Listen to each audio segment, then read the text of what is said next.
Amém. Senhor Jesus, vamos orar. Senhor, nós te agradecemos por mais essa oportunidade. Obrigado porque nessa noite nós podemos ouvir o teu falar. Senhor, abençoa, Senhor, a tua palavra. A tua palavra encontra em nós, Senhor, um coração flexível, um coração puro. Oh, Senhor, um coração que reaja, que entra em consonância com a tua vida. Senhor, tenha livre caminho nessa noite. Oh, obrigado pela vida. Obrigado pelo dom da vida. Obrigado por Jesus Cristo. Obrigado pela igreja. Senhor, nessa noite, abençoa cada um aqui nesse ambiente. Senhor, essa esfera é do Senhor. Oh, muito obrigado, Senhor, pelo teu falar. Louvado seja o teu nome.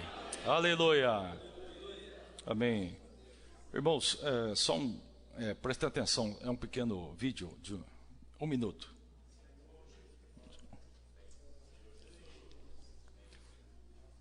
Está conseguindo enxergar? Os mais atrás, sim? Tá bom. Estão vendo, é uma ponte. Isso foi em 1940. Alguma coisa aconteceu. Vocês já viram algo assim?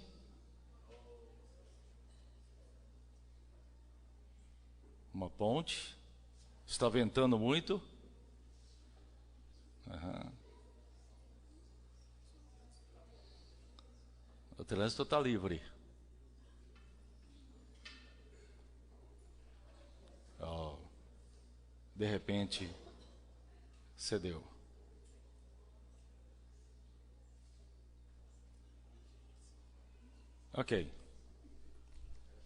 Ok, isso não é um filme, é uma história real. Isso aconteceu em 1940. Chama-se Tacoma, Ponte de Tacoma. Esse fato, ele é muito forte, porque algo diferente aconteceu, né? Não foi algo comum, né? Existem muitas pontes nessa terra, né? Interligando, né, pessoas, produzindo, né, uma oportunidade para que as pessoas possam se deslocar. Mas aqui aconteceu algo muito especial, né, que é tratado, né, na física como ressonância. Então, o que houve ali, né?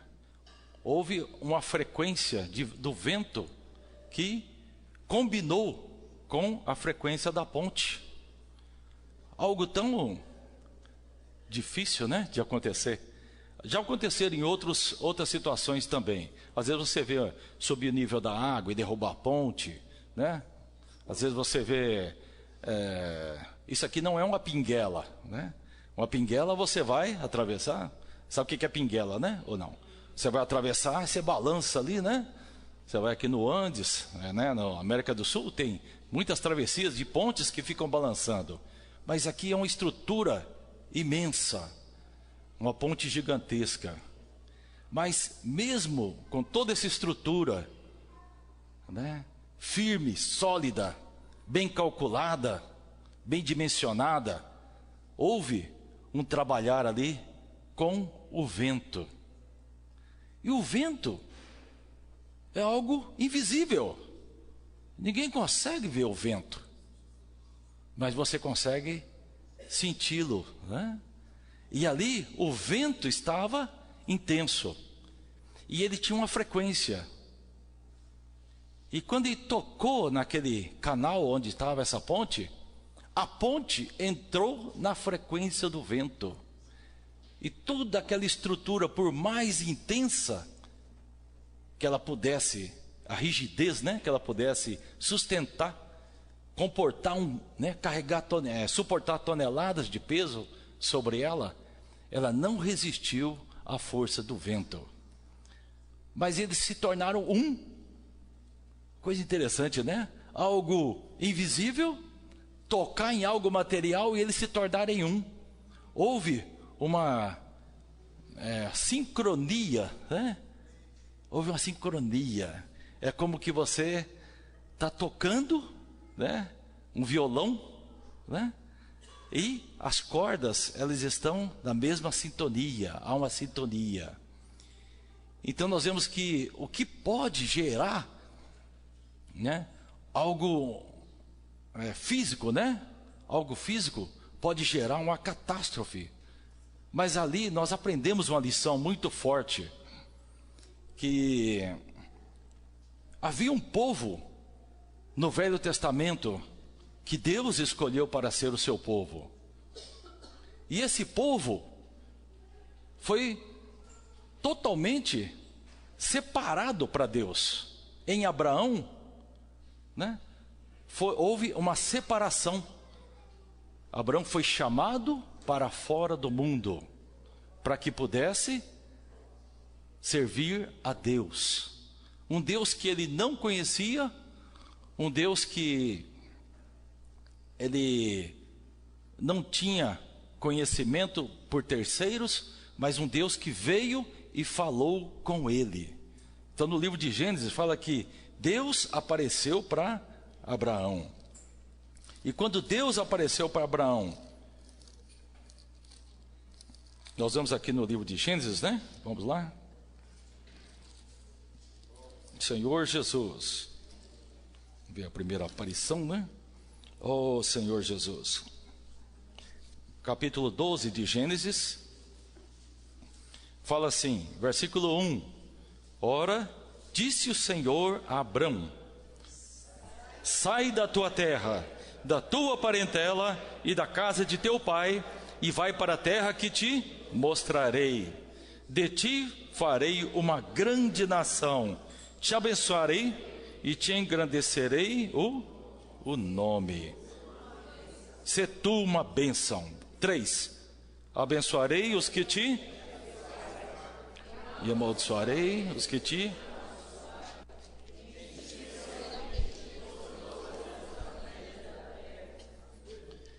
Amém, aleluia. Então quando Deus apareceu para Abraão, ele estava numa situação distante de Deus, estava na Mesopotâmia, e ele teve um início, um reinício da sua vida, né? E quando o Senhor conversou com Abraão, ele tinha um desejo, ele tinha um alvo de encontrar alguém que correspondesse, alguém que tivesse uma sintonia com ele. Na época de Abraão, a terra já tinha passado por situações de dilúvio do Noé, já tinha passado por situações de divisão, que era da parte de Nimrod, e a terra estava sem referência. Mas Deus escolheu um homem chamado Abrão. Então nós cremos que Deus também nos chamou. Independentemente da nossa condição, Deus nos chamou. Por quê? Porque Deus tem um desejo. Ele quer ter uma expressão nessa terra. Nós vamos ver que quando Deus criou Adão, ele queria ter já essa expressão lá no Éden, mas o homem não cooperou com Deus. Ele quis fazer algo para Deus. Então o Senhor o tirou daquela esfera e levou o homem a ter uma experiência, né, como homem nessa terra, de voltar o seu coração para Deus. Mas logo a primeira geração de Adão, houve um problema, né? Os dois irmãos, Caim e Abel. Caim matou o seu irmão. Deus teve que levantar, né, mais filho. Veio 7. E a partir de 7, então Deus falou: opa, há esperança, porque 7 ouviu toda aquela história. E o primeiro filho de 7 foi Enos. E em Gênesis 4:26, o que está escrito ali? Daí se começou a invocar o nome do Senhor. Então houve, né, um retorno. Mas o homem ainda não foi totalmente ganho. Então depois houve as gerações que se afastaram de Deus, os anjos se misturaram e Deus teve que enxugar com água. Depois de Noé, não muito tempo, levantou-se um líder entre Deus e quis levantar algo, até que os irmãos compartilharam na conferência, né? Que foram levantados templos muito grandes na Mesopotâmia. Como é que chamava aqueles lugares de adoração? Zigurates, que eram lugares para que, se houvesse, né, a Mesopotâmia era uma grande planície, se houvesse alguma enchente, então eles tinham como se refugiar. Tudo alternativa humana. Mas o Senhor achou, mais ao sul da Mesopotâmia, né? Em Ur dos Caldeus, encontrou esse Abrão. Abrão, sai daí, né? Vai para a terra que eu vou te mostrar. Em ti serão abençoadas todas as famílias da terra. Quem te abençoar será abençoado. Abraão ficou, né, meio como podemos dizer assim, né? Incomodado com essa experiência, mas ainda não teve força para sair. Então, o seu pai, Tera, saiu de Ur, né, mudou para outra cidade, Harã. Ali ele faleceu, e o Senhor novamente apareceu para Abraão, e ele falou para ele ir para uma terra onde Deus iria constituir ele, né, como uma bênção. E nós vemos que esse foi o início da nação de Israel. De Abraão veio Isaac, e também logo na primeira experiência de Abraão, a Sara era alguém que não tinha como produzir filho, não era fértil. E ela deu uma sugestão, Abraão concordou, e surgiu o Ismael de Agar, né? Depois Sara morreu, aí Abraão casou com Quetura, né? E teve mais 6 filhos. Mas o Senhor desistiu por causa disso? Não, o Senhor não desistiu, não é verdade? O Senhor prosseguiu. Então aqui mais à frente, em Gênesis, quando Senhor Jesus, vamos ver aqui, no versículo 23, né? Tendo Sara vivido 127 anos, morreu em Kiriat Arba, que é Hebron, na terra de Canaã. E veio Abraão e lamentar Sara e chorar por ela. E depois que Sara, então aí veio a Quetura, e aí o filho dele, que era Isaque, ele procurou, né, uma esposa, e o servo de Abraão encontrou a Rebeca, trouxe para ele. E nós vemos aqui que no capítulo 25 de Gênesis, então, quando Abraão estava para morrer, ele fez o seguinte, Gênesis capítulo 25, versículo 5, né? Aqui no início fala que ele teve outra mulher, desposou Quetura, né? Teve filhos, mas no versículo 5, o que diz? Abraão deu tudo o que possuía a Isaque. E o versículo 6 do começo, porém, aos filhos das concubinas que tinha, deu ele presentes, e ainda em vida os separou de seu filho Isaque, enviando-os para a terra oriental. Então Deus ainda não tinha desistido do propósito. Mesmo Abraão tendo gerado Ismael e os filhos de Quetura, o Senhor olhava para Isaque. E depois de Isaque, com Rebeca nasceu 2 filhos, né? Um foi Esaú e o outro foi Jacó. Primeiro nasceu Esaú, depois o Jacó. E Jacó nasceu agarrado, né, no Esaú. Por isso foi dado o nome dele de Jacó. Jacó significa o quê? Suplantador, né? Então ele não desistiu da sua primogenitura desde pequeno, no convívio com Rebeca. Ele sabia, porque o primogênito da família tinha sido por natureza Esaú, mas Jacó não desistiu. Isso mostra para nós que nós não podemos desistir. Oh Senhor Jesus, ainda que as circunstâncias digam não, né? Então, como já diz, né? O pessoal fala assim, o não você já tem.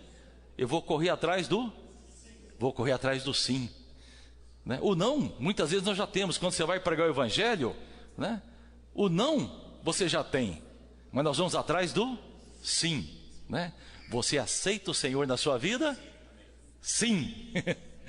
Né? Eu já falo, não, agora não, vou pensar, né? Posso orar com você? Né? Como falar não? Então é uma oportunidade que Deus dá para que o evangelho alcance as pessoas. Então nós vemos aqui Abraão, depois Isaque e depois Jacó. Todos conhecem a história de Jacó. Então, a partir de Jacó nasceram 12 filhos e formou-se, né, a nação de Israel. Jacó tornou-se Israel. O nome dele foi mudado de suplantador em príncipe de Deus, né? Príncipe de Deus. Então nós vemos que a nação de Israel que hoje existe, por que eu estou dizendo isso? Porque hoje ainda permanece. Essa nação é tremenda. Irmãos, é tão pequeno, né? Até o presidente muitas vezes fala, né? Veja o que eles têm e o que eles são. O que eles não têm e o que eles são, né? E veja o que nós temos e não somos. Eles são tão poucos, mas tem muita graça, tem muita bênção. Irmão, sabe que até mesmo na escrita, a escrita Bíblia, né, que foi escrita o Velho Testamento em qual língua? Hebraico, né? Faz muito tempo a Bíblia foi escrita, foi na época de Moisés, né? Que foi 1500 anos antes de Cristo, né?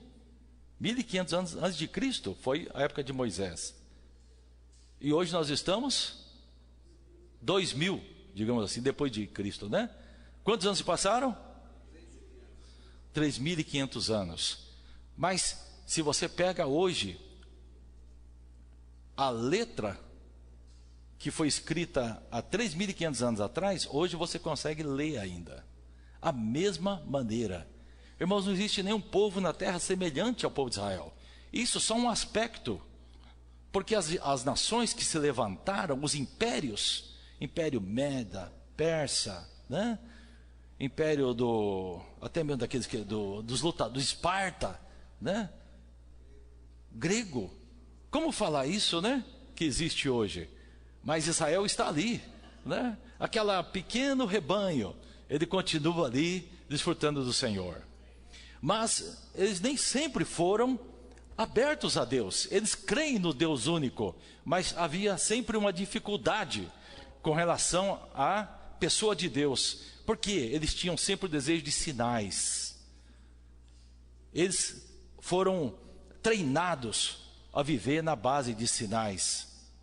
Então o relacionamento que Deus tinha aqui com Abraão não foi o mesmo que os seus descendentes prosseguiram, mas houve muita alteração, houve muita mudança, e o povo de Israel se tornou, né, um povo que passou dificuldade. Nós vemos que depois das 12 tribos serem geradas, dos 12 filhos de Jacó, houve um tratamento não muito satisfatório entre os filhos, e José terminou indo para o Egito. E quando ele foi para o Egito, qual que era aproximadamente a idade de José? 17 para 18 anos. Era muito jovem. Ele foi um jovem preso como escravo, levado como escravo a viver num país estranho, de outra língua, de outra origem, né? Mas Deus é maravilhoso, né? Ainda assim estava cuidando do povo de Israel. E nós vemos que por causa de José, então, a família de Jacó então foi abençoada. Mas eles se mudaram para uma terra dentro do Egito, saíram da boa terra de Canaã e foram para Gósen. E ali em Gósen, então, a tendência foi acomodar. Por quê? Porque lá era a melhor terra que tinha no Egito. Então eles tinham de tudo ali.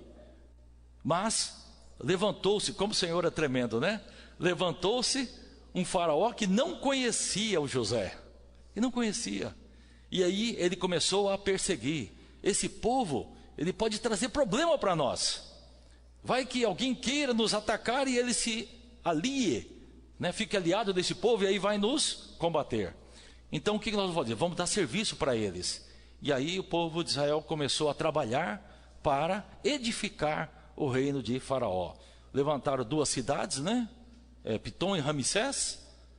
Edificaram, e o Faraó cada vez mais causava dificuldade, até que Deus levantou um libertador, que foi o Moisés. Então, esse Moisés, ele se apresentou perante o Faraó, né? Ele foi salvo lá do Nilo, porque as crianças deveriam morrer, né? Os meninos masculinos, de sexo masculino, deveriam morrer. Mas ele foi salvo pela filha do rei, foi adotado, cresceu até os 40 anos. E ali ele teve que fugir, porque matou um egípcio. E ficou mais 40 anos longe. Aí, após todo esse tempo, então apareceu o Senhor de uma maneira muito espetacular para com ele. O Senhor apareceu no meio de uma... Eu estou falando brevemente, porque muitos já conhecem essa história de Moisés. Então, vou só falando alguns pontos chaves. A sarça é uma árvore, né? Um arbusto, que fica no deserto. E no deserto as coisas costumam pegar fogo com rapidez, porque o clima é muito alto. Chega a 50 graus durante o dia. Então, é normal uma árvore sim pegar incêndio, né? Assim como nós estamos na época agora de incêndio, seca no Brasil, né? Onde há muitos incêndios, naquela época também, pelo fato de estar no deserto, acontecia esse fato. E o que aconteceu lá é que essa sarça pegou fogo e ela não se consumia. Aquilo chamou a atenção do Moisés, porque ele já estava acostumado com aquele ambiente, 40 anos vivendo lá, conversando com as ovelhas, sabia a linguagem das ovelhas. Mas o que ele viu ali foi algo diferente, foi que quando se aproximou para ver aquela maravilha, Deus falou com ele, Deus se apresentou para ele. Então nós vemos que Deus apresentou e depois, com mais 10 sinais, né, que foram feitos diante de Faraó, houve a libertação do povo de Israel. E o que aconteceu quando o povo de Israel estava para sair do Egito para entrar, né, no deserto? Tinha que atravessar o Mar Vermelho, né? E o que aconteceu no Mar Vermelho? O mar se abriu, né? É algo comum, né? Você vê isso todo dia, toda hora, né? Hã? Uma vez por semana? Hã? Só uma vez na história, né? Uma vez abriu o Mar Vermelho, outra vez abriu o Rio Jordão, né? Então 2 vezes. E quem fez isso? Foi Deus. Também no deserto, né? Você recebeu um alimento que vinha do céu. O que era? Foi dado ao nome ele de maná, né? O Senhor Jesus lá em João 6 falou que ele é o pão vivo. Olha só, coisa rica, né? Mas também faltou água. E o que fizeram? Primeiro chegou umas águas lá, tudo amarga, água de Mara. O que teve que fazer? Joga uma árvore lá dentro, né? Para que pudesse transformar, né? Mudar, tornar saudável aquela água. Mas aí faltou comida, faltou carne. O que aconteceu? Né? E também o Senhor conduziu o povo de dia numa e de noite. Gente, isso é sinal ou não é sinal? Isso é muito sinal. Só é sinal. O Senhor apareceu no monte para falar das tábuas, né? E o povo ficou lá. Eu não posso nem tocar no monte, porque se eu tocar no monte eu vou morrer. Aí o Senhor falou, né? Então subam. Mas aí o povo falou, não, vai só Moisés. Nós não queremos morrer não, nós queremos ficar, né, vivo ainda. Então houve esse tipo de situações que mostram que Deus se manifestou por meio de sinais. Muitos sinais. E não parou por aí, né? Depois que o povo chegou na boa terra, né? Quantas lutas foram travadas. Na época dos juízes, Gideão e 300 homens contra o exército, que estava tudo acampado. Aí juntou um monte de homem para poder cooperar com Gideão, 10.000 homens. Aí você falou, não, é muito homem. Não, mas daí vai dar certo, né? A gente vai, pelo menos vamos conseguir empatar. Não, o senhor falou, não, é muita gente. Leva lá para o riacho, para beber água, e aí nós vamos testar quem que vai participar. De 10.000 sobrou quantos? 300 homens. E esses 300 homens estavam todo encapotado, armado, para poder vencer os inimigos. O que foi dado a eles? Um cântaro, né? E uma tocha. E tinha que esconder a tocha dentro do cântaro. E quando eles se aprontaram, cercaram, né, o vale, aí falou, a minha ordem, vocês quebrem tudo. Vocês quebrem o jarro. E aí a luz vai se manifestar. Olha só. Isso é Deus ou não é Deus? Eles se chocaram entre eles, houve o morticínio entre os próprios inimigos. Então nós vemos que Deus atuou de maneira muito forte. O Deus invisível, o vento invisível, ele atua de maneira forte. Mas ele quer estar em sintonia com a gente. Ele quer saber como é que está o nosso compasso. Nós cantamos o primeiro hino, né? Com Jesus, quero andar, né? No seu compasso. Eu quero andar no seu compasso. Senhor, o que você quer andar no compasso? Andar no compasso do Senhor é andar no mesmo modo que o Senhor anda, na mesma sintonia com o Senhor, né? Às vezes o Senhor fala, o meu comando, aí nós ficamos lá meio relaxados, né? Não, Senhor, espera mais um pouquinho, né? Deixa eu me preparar. Mas o Senhor, Ele está sempre nos chamando. Ele quer agir. Ele só nos usa, né, como vasos úteis para Ele. Mas o povo de Israel, mesmo vendo tantas maravilhas, guardaram, né, montaram o tabernáculo para que Deus pudesse habitar. E na época dos reis, primeiro veio Saul, depois veio Davi, e depois... vou começar a pegar para os jovens, né? Nós precisamos ler, vamos ler na Bíblia. Veio Salomão, né? Saul agradou a Deus? Não? Saul agradou ou não agradou a Deus? Não, não agradou a Deus. Por isso que Deus levantou Davi. Mas Davi foi matar Saul para poder tomar o reino?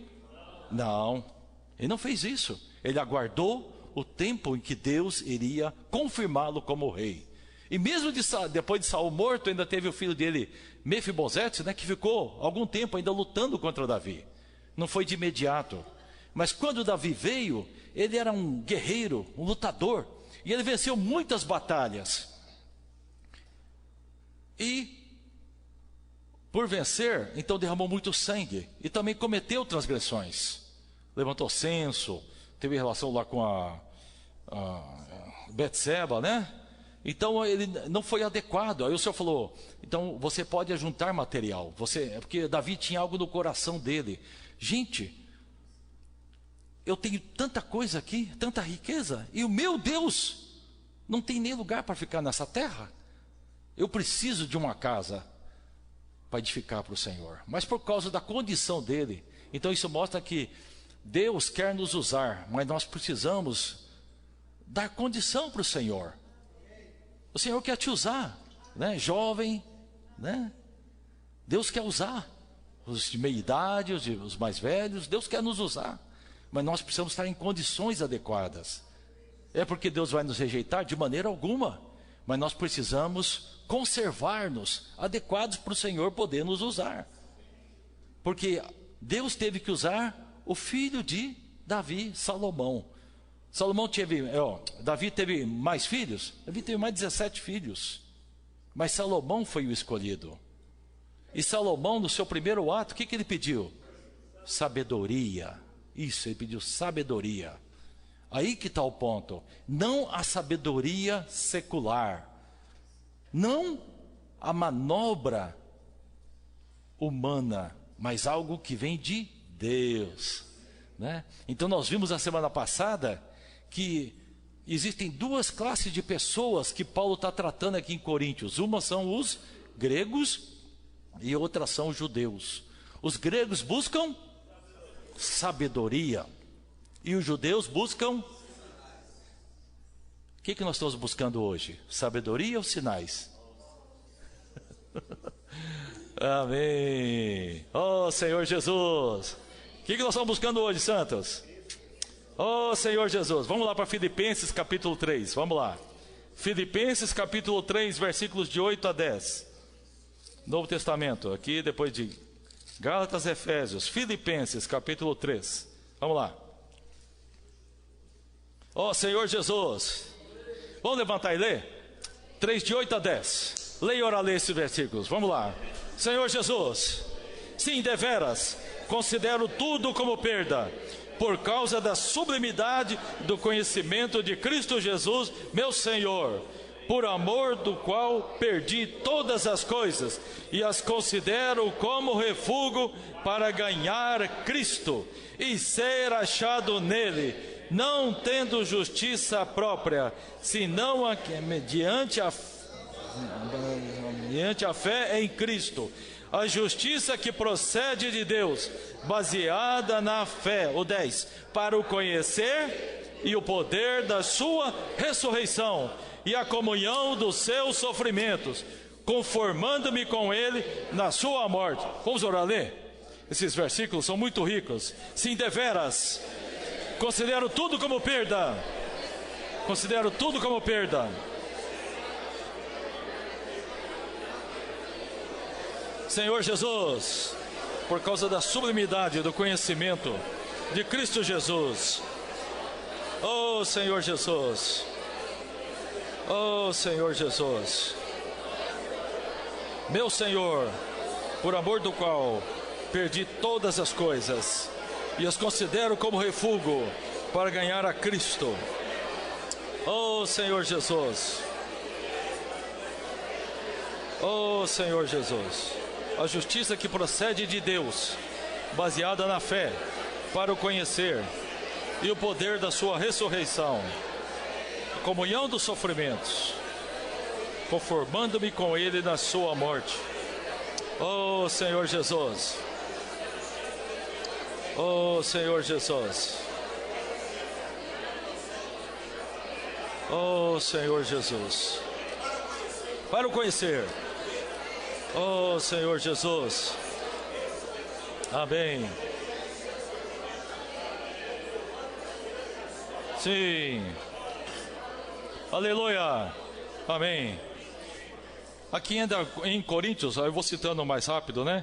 1 Coríntios capítulo 2, versículos de 1 a 4, fala o seguinte: Paulo, eu, irmãos, quando fui ter convosco, anunciando-vos o testemunho de Deus, não o fiz com ostentação de linguagem ou de sabedoria, porque decidi nada saber entre vós, senão a Jesus Cristo e este crucificado. 3. E foi em fraqueza, temor e grande temor que eu estive entre vós. 4.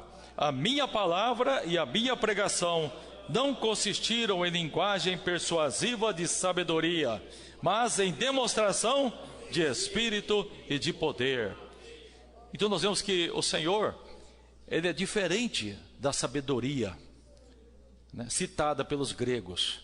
Os gregos tinham muito conhecimento. Até a minha esposa estava relacionando, nós fomos no mercado ontem, e a gama de livros de filosofia, né, que ela viu ali exposto para venda, é tremendo, ressuscitando filósofos, né, que foram do início da Grécia. Então, ficou preocupado, né? Olha só, ainda alguns falando palavras bonitas, palavras que estimulam as pessoas, né, a adquirirem conhecimento. E nós vimos nessa semana, através, né, da palavra que nos foi falada, que nós vivemos num século onde existe muita tecnologia. Nós estamos hoje, você pega um celular na mão, ele é mais do que um computador. Existe mais tecnologia no celular, os irmãos entenderem, do que no primeiro foguete que foi lançado em direção ao espaço. Tem mais tecnologia no seu celular do que havia no primeiro foguete lançado pela NASA, que era, né, um polo tecnológico tremendo, e hoje está acessível para nós. Mas o que acontece quando nós temos muita tecnologia? A tendência é facilitar as coisas, né? Nos envolver com essas coisas e nos afastar do Senhor. E a humanidade, que nem sequer ainda se abriu para o Senhor, envolve tanto com essa tecnologia, né, que vai se tornando algo assim, como que com controle remoto, daqui a pouco você administra onde você quer, né? Tem uma feira recentemente em São Paulo, lá de utilidades do lar e segurança, né? E que com controle, ou com a sua própria voz, você administra o sistema dentro da sua casa. Acende a luz, abre a cortina, né? Aciona tal sistema de alarme, desativa, abre porta. Uau! Você fica olhando, que coisa tremenda. Às vezes você está aqui no local, você pega o seu celular, você coloca o dedinho, tem uma câmera dentro da sua casa, você está vendo se você está aqui e está vigiando sua casa. Não sei se está fazendo isso, né, Marcelo? Não está não. Você não faz esse sistema, né? Não usa isso não, né? Tá. Mas isso está acessível para todo ser humano, né, Wagner? E as coisas têm uma tendência a se tornar muito facilitadores para nós. Mas quanto mais facilidade, então, menos as pessoas vão ter preocupações. E quanto menos preocupações, né, menos pessoas envolvidas, mais pessoas com a vida boa, possivelmente as pessoas vão se tornar interessados em filosofar, né? Em falar sobre coisas que são bonitas, assim como o povo da Grécia, né? Que nós vimos lá que havia na cidade de Corinto, né? 60 mil habitantes, ou era Atenas? Corinto ou Atenas? Que tinha 60 mil habitantes e que 40 mil eram pessoas que trabalhavam e 20 mil eram os gregos, né? Vencedores, né? Que os patrões. E eles tinham em Atenas, né? Em Atenas, me ajudem, jovens, vocês estão na conferência agora, né? Então havia essa situação, haviam pontos, né, de encontro, e nesses ágoras, né, chamado ágoras, que eram as praças de mercado, onde as pessoas se reuniam para poder falar, e era tão cheio, é Atenas, estou me lembrando, né, que está em Atos, né, e havia tantos pontos de referência, e um para atender uma demanda, conforme a sua necessidade. Se você tinha o Zeus, né, que era tido como o principal, e depois tinha os outros deuses que estavam sujeitos também para atender as necessidades. E nós vemos que os homens, até Paulo também foi levado para o Areópago. O Areópago já era um outro lugar, recinto, onde as pessoas se reuniam ali para inquirir. Que negócio é esse que ele está falando? Você parece um apanhador de semente. Apanhador de semente naquela época não eram pessoas que apanhavam semente, era um passarinho que ficava pegando sementes no mercado para comer. E eles compararam Paulo a esse passarinho. Você pega a semente daqui, você agora está falando de um tal de Jesus e uma tal de ressurreição. Eles achavam que ressurreição era uma deusa. Você vê, a mentalidade deles é tão forte. Aí Paulo tem que falar, gente, o que eu estou falando para vocês é sobre o Deus desconhecido. Eles tinham tantos deuses, mas com receio de esquecer de algum deles, eles colocaram, né, o Deus desconhecido, para que eles não ofendessem a nenhum Deus, porque eles não experimentaram o verdadeiro Deus, eles não conheceram o Senhor. Então Deus, vendo aquele quadro, vendo aquela situação, eu já até falei para os irmãos, eu estava lendo um livro chamado A História dos Hebreus, escrito por Flávio Joséfos. Quando ele escreveu esse livro, ele citou esse quadro, que Alexandre da Macedônia, que foi anterior, né, ao Império Romano, ele cercou Jerusalém, e ele teve um sonho. O sonho dele se realizou quando o povo de Israel se entregou, o povo de Jerusalém se entregou. Saiu uma coluna de sacerdotes se rendendo, e quando ele viu aquela coluna de sacerdotes vindo até ele para se entregar, ele se ajoelhou e chorou. E os seus oficiais não entenderam o porquê daquela atitude dele. Aí ele teve que explicar que foi um sonho que ele tinha tido. Ele, um grego, né, um macedônio, né, grego, tinha tido um sonho. Deus revelou para ele. Você já viu outro caso desse aparecer também? Lembra lá da história de Jacó e de Labão? Quando Labão foi perseguir Jacó, aí Deus deu um sonho para Labão: ó, você não toca nele não, não toca no Jacó não. Então às vezes as pessoas vêm, né, para causar dano, mas o Senhor aparece para ele para falar assim: ó, cuidado, ele é meu filho. Então nós somos guardados pelo poder de Deus. Por mais que nós nos sintamos, né, José preso lá, né, por mando lá do seu patrão, né, indignamente preso lá, ele estava isolado, ele estava sendo guardado por Deus.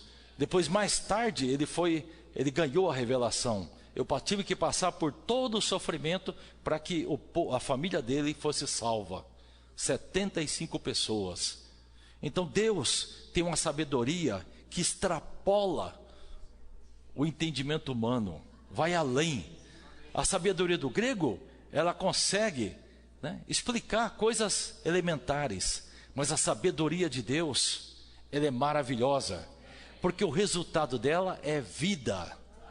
Oh Senhor Jesus, Cristo é sabedoria de Deus. Uma pessoa é a sabedoria de Deus. Oh Senhor Jesus, graças a Deus. Então quando o Senhor Jesus veio a essa terra, ele veio por grande amor. Mas os judeus que eram mais próximos dele, não queriam aceitar o Senhor, rejeitaram o Senhor. E sempre estava perto para tentar pegar o Senhor numa palavra. Quando o Senhor foi nascer, o Herodes já queria matar o Senhor, porque achava que ele era concorrente. Depois, quando o Senhor começou o seu ministério, os fariseus, haviam duas classes, né, de religiosos, que eram os fariseus e os saduceus, ficavam perseguindo o Senhor. Aí vinha um, atacava. Aí a hora que o Senhor respondia, aí saía, aí vinha outro e atacava. Eles estavam sempre revezando para poder tentar pegar o Senhor. Mas o Senhor é Deus. Oh Senhor Jesus. Vamos lá em João 12, 37. Evangelho de João, capítulo 12, versículo 37. Senhor Jesus. Vamos lá? E embora tivesse feito tantos sinais na sua presença, não creram neles. Olha só. E embora tivesse feito tantos sinais na sua presença, não creram nele. Vamos ler o 38. Para se cumprir a palavra do profeta Isaías, que diz: Senhor, quem creu na nossa pregação? E a quem foi revelado o braço do Senhor? Oh Senhor, 39 e 40. Por isso não podiam crer, porque Isaías disse ainda: cegou-lhes os olhos e endureceu-lhes para que não vejam com os olhos, nem entendam com o coração, e se convertam e sejam por mim. Ainda no capítulo 7 de João, versículo 5. Capítulo 7 de João, versículo 5. O Senhor tinha uma família humana maravilhosa. Leiam, por favor. Uau! Você pensou dentro da sua casa você ser desacreditado? Não, nem os próprios irmãos do Senhor criam. Os judeus não criam, a família do Senhor não cria. Certamente a Maria, né, devia ter um sentimento, né, por ser, né, uma pessoa próxima dele. Mas ali a Bíblia diz que nem próprios irmãos criam nele. O que é crer? O que é crer? Crer é receber. Crer é receber. Se os judeus não creram no Senhor, é porque eles não receberam o Senhor. Então eles aceitavam que existia Deus no céu, um só Deus no céu, há um só Deus, né? Eles criam nisso, mas eles não creram no Filho de Deus. Isso é algo tremendo, né? Aqui em João capítulo 1, estou retornando João, né? No versículo 12: a todos quantos o receberam, deu-lhes o poder de serem feitos, a saber, aos que... Então crer é receber. Então quando você crê, né? Vamos lá em Romanos 10 então. O que é crer? Aleluia pela palavra de Deus, né? Oh Senhor Jesus. Romanos capítulo 10,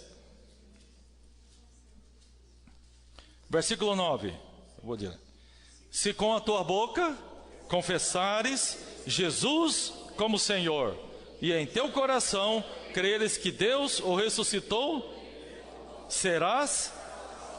O 10. Porque com o coração se... e com a boca... Então com o coração se crê. O nosso coração foi feito para crer. Oh Senhor Jesus. Então, nosso coração foi feito também para receber. Crer é receber. Então, se você crê, você recebe o Senhor. E crer é uma questão de fé. Olha que coisa rica. Crer está relacionado com fé. Vamos lá, vem aqui um pouquinho mais em Romanos 10. Vamos aqui. 17. E assim a fé vem pela pregação. E a pregação... Isso mesmo. Vamos ler de novo? E assim a fé vem. E a pregação... Então, se você crê que a palavra que está sendo falada é a palavra de Cristo, então você precisa falar assim: vem, Senhor. Vamos falar? Senhor, vem. Senhor, vem. Porque a fé é uma pessoa.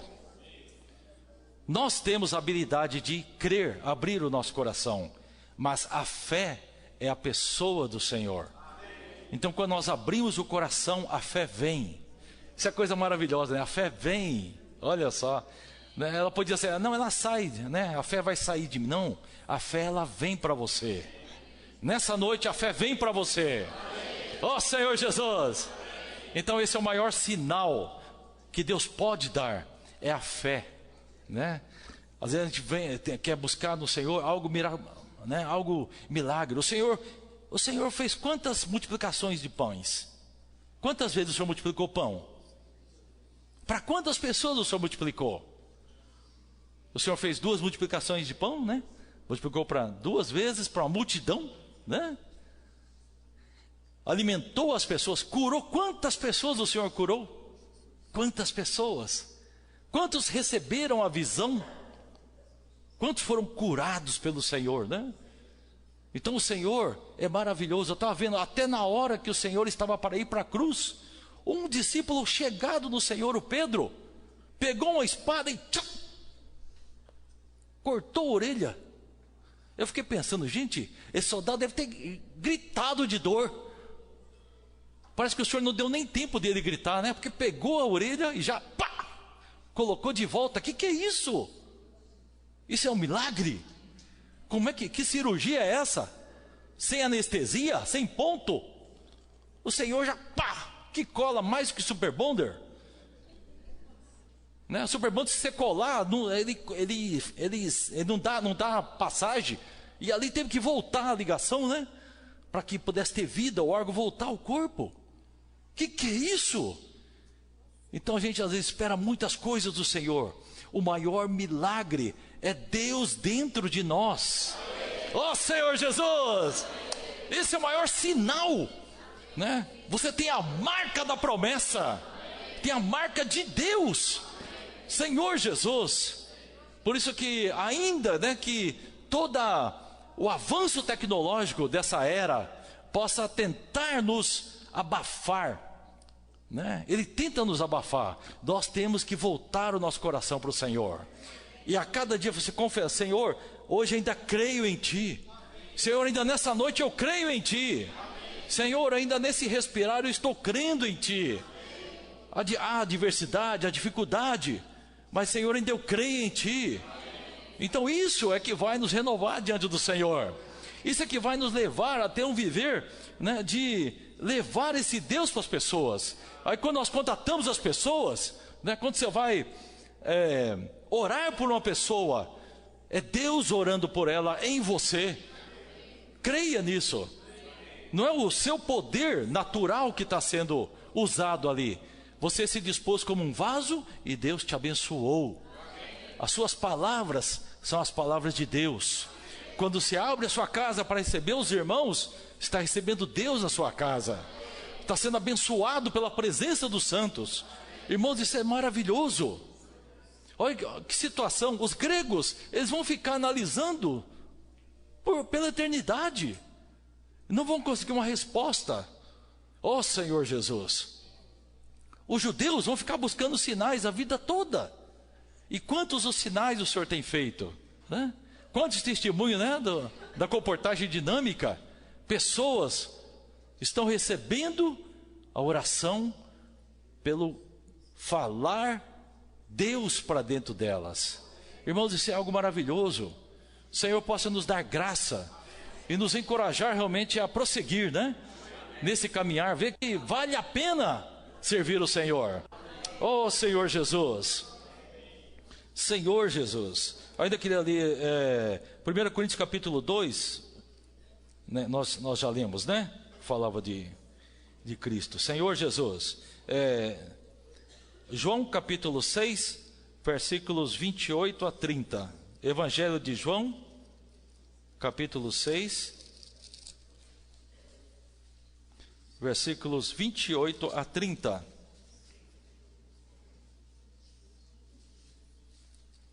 Vamos lá. Dirigiram-se, pois, a ele, perguntando: que faremos para realizar as obras de Deus? Respondeu-lhe Jesus: a obra de Deus é esta, 2 pontos: que creais naquele que por ele foi enviado. Aí no 30 eles falam assim: então lhe disseram eles: que sinal fazes para que o vejamos e creiamos em ti? Quais são os teus feitos? Olha só, o Senhor fez muitas coisas, né? Senhor Jesus. Mas vamos ver aqui no 40, versículo 40. Vamos ler e orar ali mais uma vez esse versículo. De fato, a vontade de meu Pai é que todo homem que vir o Filho e nele crer tenha a vida eterna, e eu o ressuscitarei no último dia. Vamos orar ler esse versículo? Ele é muito rico. De fato, quando a gente fala orar ler, é repetir o versículo com sentimento. A vontade de meu Pai é que todo homem que vir o Filho e nele crer tenha a vida eterna, e eu o ressuscitarei no último dia.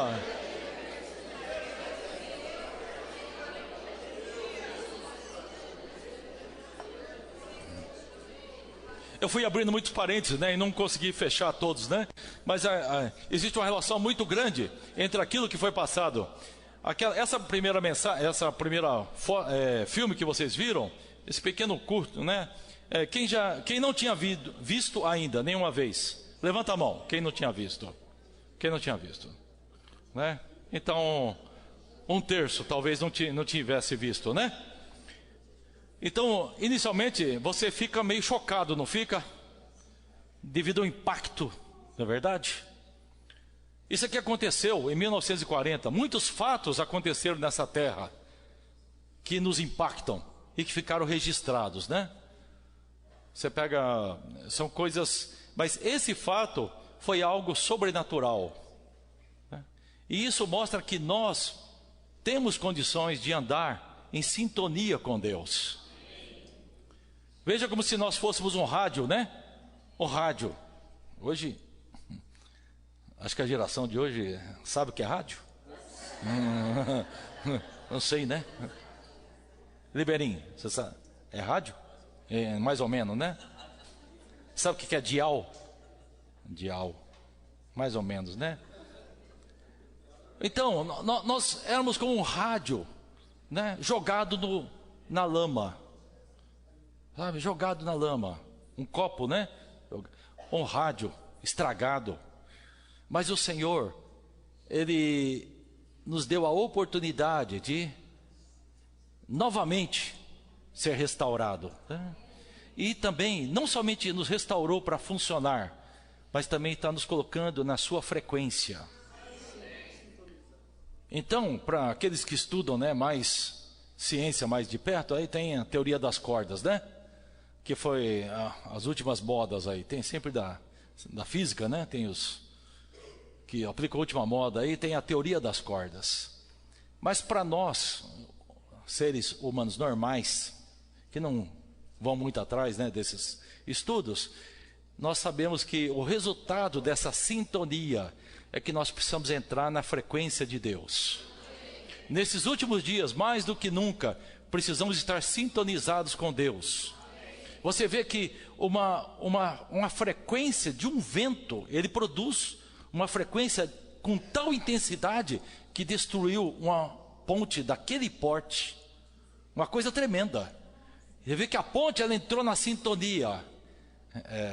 Eu ia falar que ela dançou de acordo com a música, né? na fluidez do ar. Ela entrou na fluidez do ar. E nós precisamos entrar na fluidez do Espírito. Nós temos que crer que o Espírito hoje está agindo. Então, o Espírito, ele tem, lá Ezequiel fala das rodas, né? São rodas que vão zigue-zagueando. Você vê que a ponte lá, ela não ficou na sua condição estática. Ela se movimentou, né? E hoje nós temos que nos movimentar também com o zigue-zaguear do Espírito. Então, para onde o Espírito nos enviar, nós vamos. Nós não podemos ficar apáticos, nem alheios, muito menos distantes do falar do Senhor. Então, o preço que você pagou por estar hoje à noite aqui, só Deus vai poder te recompensar. Mas o resultado é vida, paz e alegria no seu espírito. Eu creio que o seu espírito nessa noite, né, ele foi refrigerado, porque o Senhor é vivo.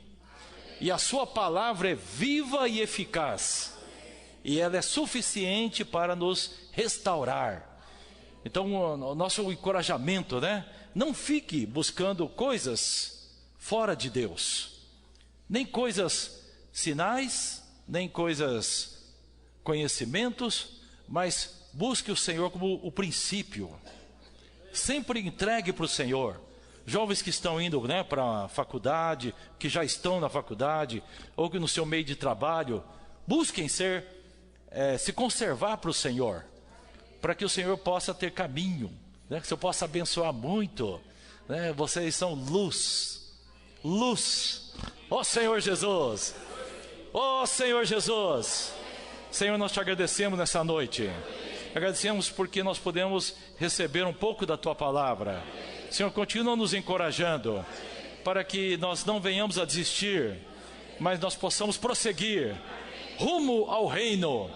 Ó Senhor, muito obrigado, porque a fé veio até nós, e nós abraçamos, recebemos ela no nosso interior. Senhor, essa fé agora precisa crescer, ela precisa nos levar à maturidade. Aumenta, Senhor, o nível da tua vida em nós.